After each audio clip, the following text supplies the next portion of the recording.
ಕರ್ನಾಟಕದ ವಿಧಾನ ಪರಿಷತ್ತಿನ ಅಪ್ರಬುದ್ಧ ವಿರೋಧ ಪಕ್ಷದ ನಾಯಕರಾದಂಥ ಛಲವಾದಿ ನಾರಾಯಣ ಸ್ವಾಮಿ ಅಣ್ಣವರೇ ನಿನ್ನೆ ಮಾತಾಡ್ತಾರೆ ಸುದೀಪ್ ಸರ್ನ ನಾವು ಟಾರ್ಗೆಟ್ ಮಾಡಿದ್ದೀವಿ ಅಂತ. ಛಲವಾದಿ ನಾರಾಯಣ ಸ್ವಾಮಿ ಅವರೇ, ನಿಮಗಿಂತ ಜಾಸ್ತಿ ಸುದೀಪ್ ಸರ್ನ ಇಷ್ಟಪಡೋರು, ಅಭಿಮಾನಿಸೋರು, ಗೌರವಿಸೋರು ನಾವು. ಸುದೀಪ್ ಸರ್ ಅಂದರೆ ನಮಗೆ ಗೌರವ. ನಮ್ಮ ಕನ್ನಡದ ಚಿತ್ರರಂಗದ ಕೀರ್ತಿಯನ್ನು ಪ್ಯಾನ್ ಇಂಡಿಯಾ ಮಟ್ಟಕ್ಕೆ ತಗೊಂಡೋದ ನಟ, ನಾವೆಲ್ಲರೂ ಗೌರವಿಸಬೇಕಾಗಿರೋ ನಟ. ಅಲ್ಲೇನೋ ಕಮ್ಯುನಿಕೇಷನ್ ಪ್ರಾಬ್ಲಮಿಂದ ಬಿಗ್ ಬಾಸಲ್ಲಿ ಸಮಸ್ಯೆ ಆಗಿದೆ, ನಮ್ಮ ಡಿ ಕೆ ಸಾಹೇಬರು ಪರಿಹಾರ ಮಾಡಿದ್ದೀವಿ, ಈಗ ಓಪನ್ ಆಗಿದೆ. ನೀವು ನೋಡಿದ್ರೆ ನಾವು ಟಾರ್ಗೆಟ್ ಮಾಡ್ತೀವಿ ಅಂತೀರಾ. ಬಿ ಜೆ ಪಿಯವರು ನೀವು ಲಿಂಗಾಯತರನ್ನ ಟಾರ್ಗೆಟ್ ಮಾಡ್ತಿದ್ದೀರಾ. ಛಲವಾದಿ ನಾರಾಯಣ ಸ್ವಾಮಿ ಅವರೇ, ನೀವೆಲ್ಲೋಗಿದ್ರಿ? ಯಡಿಯೂರಪ್ಪ ಸಾಹೇಬ್ರನ್ನ ಅಧಿಕಾರದಿಂದ ಇಳಿಸೋವಾಗ, ಯತ್ನಾಳ್ ಅವ್ರನ್ನ ಸಸ್ಪೆಂಡ್ ಮಾಡೋವಾಗ ನೀವೆಲ್ಲೋಗಿದ್ರಿ? ಲಿಂಗಾಯತರನ್ನ ತುಳಿತಾ ಇದ್ದೀರಾ ಬಿ ಜೆ ಪಿಯವರು, ಹಿಂದುಳಿದವ್ರನ್ನ ತುಳಿತಾ ಇದ್ದೀರಾ ಬಿ ಜೆ ಪಿಯವರು, ಅಲ್ಪಸಂಖ್ಯಾತರನ್ನ ತುಳಿತಾ ಇದ್ದೀರಾ ಬಿ ಜೆ ಪಿಯವರು. ಎಲ್ಲ ಸಮುದಾಯಗಳನ್ನ ಟಾರ್ಗೆಟ್ ಮಾಡ್ತಿರೋದು ಬಿ ಜೆ ಪಿಯವರು. ಸುಮ್ಮನೆ ನಿಮಗೆ ಯಾವುದೋ ಒಂದು ಪೋಸ್ಟ್ ಕೊಟ್ಟು ಹಂಗೆ ಸುಮ್ಮನೆ ಬಿಡ್ತಾ ಇದ್ದಾರೆ. ಬಾಯಿ ತೆಗೆದ್ರೆ ಬಾಯಿಗೆ ಬಂದಿದ್ದು ಮಾತಾಡ್ತೀರಾ. ಅಲ್ಲ ಸರ್, ಸುದೀಪ್ ಸರ್ನಾಗಲಿ ಬಿಗ್ ಬಾಸ್ಗಾಗಲಿ ನಮ್ಮ ಸರ್ಕಾರಕ್ಕೆ ನಮಗೇನು ಸಂಬಂಧ? ಏನೋ ಎನ್ವಿರಾನ್ಮೆಂಟ್ ಕ್ಲಿಯರೆನ್ಸ್ ಇರಲಿಲ್ಲ ಅಂತ ಅವ್ರು ನೋಟಿಸ್ ಕೊಟ್ಟಿದ್ದಾರೆ, ಕ್ರಮ ತೊಗೊಂಡಿದ್ದೀವಿ.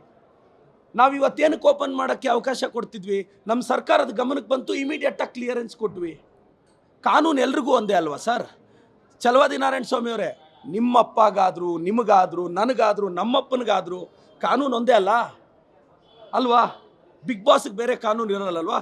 ನಾವು ಕನ್ನಡ ಚಿತ್ರರಂಗದ ಪರ ಇದ್ದೀವಿ, ಸುದೀಪ್ ಸರ್ ಪರ ಇದ್ದೀವಿ, ಬಿಗ್ ಬಾಸ್ನ ಗೌರವಿಸ್ತೀವಿ, ಒಂದು ಮನೋರಂಜನೆಯನ್ನು ಎನ್ಕರೇಜ್ ಮಾಡ್ತೀವಿ. ಸುಮ್ಮನೆ ಬಾಯಿಗೆ ಬಂದಿದ್ದು ಇಶ್ಯೂಸ್ ಎಲ್ಲ ತೊಗೊಂಡು ಮಾತಾಡಬೇಡಿ ಛಲವಾದಿ ನಾರಾಯಣ ಸ್ವಾಮಿ ಅವರೇ ಅನ್ನೋದು ನನ್ನ ಅಭಿಪ್ರಾಯ.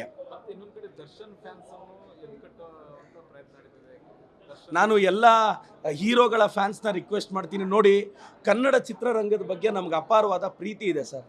ನಾನು ಸುದೀಪ್ ಸರ್ನ ತುಂಬ ಇಷ್ಟಪಡೋ ವ್ಯಕ್ತಿ, ನಾನು ಸುದೀಪ್ ಸರ್ ಫ್ಯಾನು. ಅಷ್ಟೇ ಅಲ್ಲ, ನಮ್ಮ ಡಿ ಕೆ ಸರ್ ಎಲ್ಲರೂ ನಾವು ಗೌರವಿಸ್ತೀವಿ. ಸುದೀಪ್ ಸರೇ ನಮ್ಮ ಸರ್ಕಾರಕ್ಕೆ ಧನ್ಯವಾದ ಅರ್ಪಿಸಿದ್ದಾರೆ. ದಯವಿಟ್ಟು ಛಲವಾದಿ ನಾರಾಯಣ ಸ್ವಾಮಿ ಅವರೇ, ರಾಜಕಾರಣದ ಥರ ಮಾಡಿ.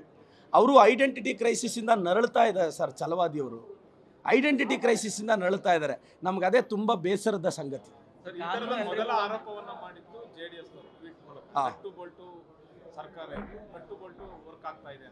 ಇಲ್ಲ ಸರ್, ನೋಡಿ, ನಿಮಗೆ ಗೊತ್ತಿರಲಿ ಸರ್, ನಮ್ಮ ಡಿ ಕೆ ಸಾಹೇಬ್ರಿಗೆ ಚಿತ್ರರಂಗದ ಮೇಲೆ ಅಪಾರವಾದ ಪ್ರೀತಿ ಇದೆ ಸರ್. ಸರ್, ಡಿ ಕೆ ಸಾಹೇಬ್ರದ್ದು ಒಂದು ಕಾರ್ಯಕ್ರಮಕ್ಕೆ ಸುದೀಪ್ ಸರ್ ಗೆಸ್ಟಾಗಿ ಬಂದಿದ್ರಲ್ಲ ಸರ್, ಅಷ್ಟು ಬೇಡ ಸರ್, ನನ್ನ ಕಾರ್ಯಕ್ರಮದ ಒಂದು ಸುದೀಪ್ ಸರ್ ಬಂದಿದ್ರಲ್ಲ ಸರ್.